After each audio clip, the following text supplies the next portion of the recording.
Hello दोस्तों, education का अड्डा चैनल में आप सब लोगों का एक बार फिर से स्वागत है।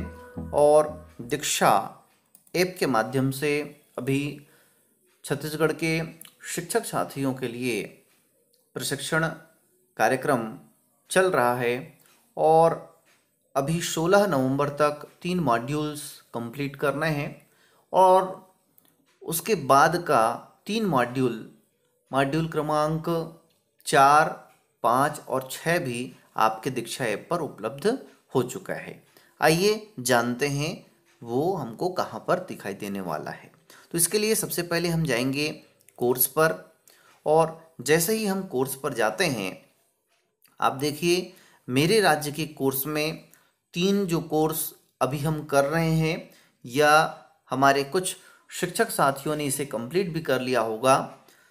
वो था सीजी स्वास्थ्य विद्यालयी परिवेश निर्मित करने के लिए व्यक्तिगत सामाजिक, सीजी पाठ्यचर्या और समावेशी कक्षा, और यहाँ पर देखिए तीसरा था सीजी विद्यालय में स्वास्थ्य और कल्याण। अब इसको जो है हमको कंप्लीट करने के बाद जो नेक्स्ट के बाद हम इसको लेफ्ट साइड में स्लाइड करेंगे और आप देख पा रहे हैं यहाँ पर मॉड्यूल नंबर 4 CG4 शिक्षण अधिगम प्रक्रिया में जेंडर आयामों की प्रासंगिकता। और यदि हम देखें तो यहाँ पर ऊपर में दिखाई दे रहा है CG6 कला समेकित शिक्षा, और 5वां मॉड्यूल है शिक्षण अधिगम और मूल्यांकन में ICT का समन्वय। तो दोस्तों इस प्रकार हम देख पा रहे हैं कि हमारे दीक्षा ऐप पर अगले जो 3 मॉड्यूल हैं वह भी अब आप देख पा रहे हैं।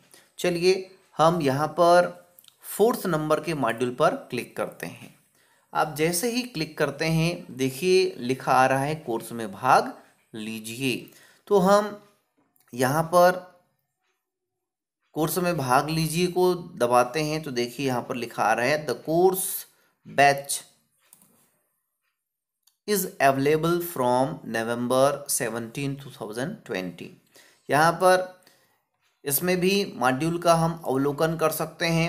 शिक्षण अधिगम प्रक्रिया में जेंडर के आयाम का परिचय, विद्यालयी शिक्षण में जेंडर संबंधी आयामों की समझ, भाषा शिक्षण में जेंडर संबंधी चिंताओं का एकीकरण, सामाजिक विज्ञान शिक्षण में के माध्यम से जेंडर समेकन, जेंडर संबंधी चिंताओं का गणित शिक्षण द्वारा समेकन, विद्यालय शिक्षण के दौरान जेंडर चिंताओं का समेकन, गतिविधियों के माध्यम से जेंडर संबंधी चिंताओं को समझना, सारांश, पोर्टफोलियो गतिविधि, अतिरिक्त संसाधन, प्रश्नोत्तरी और महत्वपूर्ण सूचना। इस प्रकार इसने हमको 4th मॉड्यूल के अंतर्गत प्रशिक्षण प्राप्त करना है। वहीं पर यदि हम 6th मॉड्यूल को देखें तो 6th मॉड्यूल भी जो है 17 नवंबर से प्रारंभ हो जाएगा। और इसके सब मॉड्यूल क्या क्या हैं तो शिक्षा में ICT का परिचय, सूचना एवं संचार प्रौद्योगिकी क्या है, सूचना एवं संचार कैसे अधिगम और शिक्षकों में सहयोग करता है, शिक्षण सामग्री शिक्षा शास्त्र टेक्नोलॉजी को कैसे एकीकृत किया जाए, किस प्रौद्योगिकी ICT का उपयोग किया जाना चाहिए, ऑनलाइन शिक्षण, विषय वस्तु शिक्षा शास्त्र तकनीक के समन्वय पर आधारित सेशन की योजना, सारांश, पोर्टफोलियो और अतिरिक्त संसाधन। इस प्रकार ये 5वां है। और यदि हम 6वां देखें कला समेकित शिक्षा, तो इसके अंतर्गत भी जो है मॉड्यूल विवरण है, परिचय है। उसके बाद ये कला शिक्षा क्या है, कला समेकित शिक्षा क्या है हम पढ़ेंगे। शिक्षण के रूप में कला समेकित शिक्षा, विभिन्न विषयों और अवधारणाओं के साथ कला समेकित शिक्षा को जोड़ना, कला समेकित शिक्षा द्वारा मूल्यांकन, सारांश, पोर्टफोलियो गतिविधि, अतिरिक्त संसाधन, प्रश्नोत्तरी और महत्वपूर्ण सूचना भी जो है इस मॉड्यूल पर शामिल है।